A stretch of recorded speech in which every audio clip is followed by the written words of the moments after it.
Hello, my name is Pumik and welcome to my video. In my last video I showed you my working block blast made entirely with redstone. No command blocks, no mods. If you haven't seen it already, go check it out. I was very proud of it and considered it done, and I wanted to move to other projects. However, I got a comment saying that I should add creaking eye tracking to it, to make it easier to play. If you don't know, a creaking is a new mob that moves only when the player is not looking at it, and this mechanic can be utilized in redstone eye tracking. And it caught my attention, so I got to work. In this video I will explain how I build it and how it works. But first, please enjoy the showcase.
I hope you enjoyed the showcase.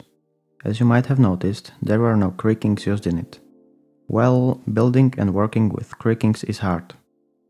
They work only when you are in survival, not in creative mode. They have a practical range of just 16 blocks, and they have to be in your field of view to work.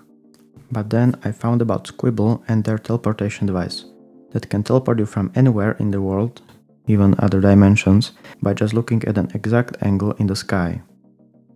This device uses Breeze's wind charges to track players' view. But how it works? When you hit a wind charge, it changes its direction. It also works with arrows shot by a player. However, in that case, the wind charge will go the same way the player is looking instead of the arrow's direction. And that's the basic principle behind this device.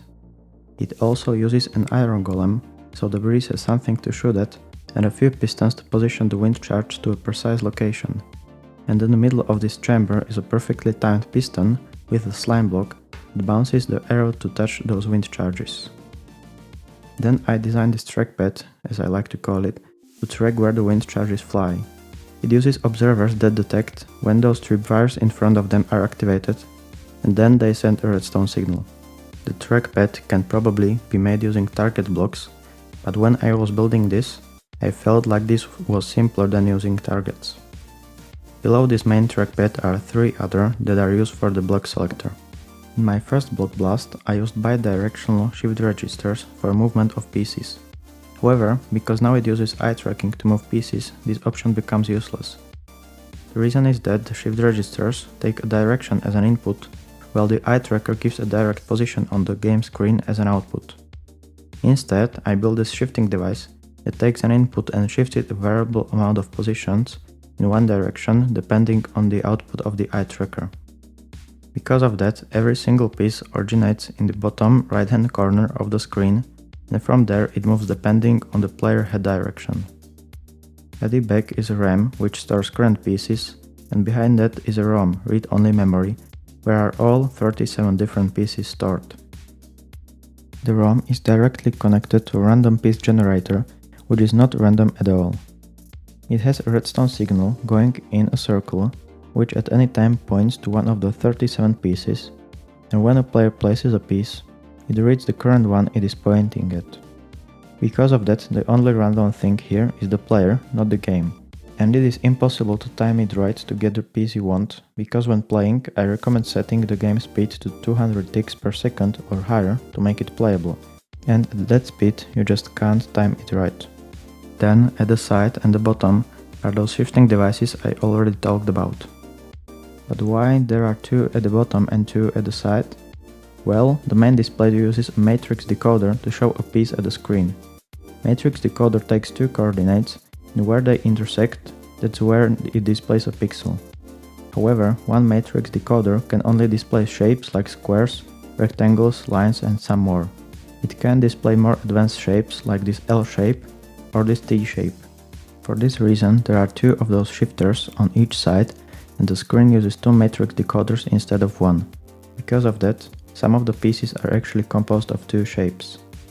Next, this messy redstone in the middle takes care of some of the game logic, such as remembering which pieces from the block selector the player had already placed and which one is selected right now. Then, this colorful part stores already placed pieces, checks if the player can place the current piece, places the current piece and clears rows and columns. The screen works the same as my previous versions. It uses a texture pack that retextures redstone dots to look differently depending on the signal strength. Blue color for an empty spot, yellow for an already placed piece, green and red for the current piece the player is moving, green if it can be placed, red if not. Below the screen is the block selector.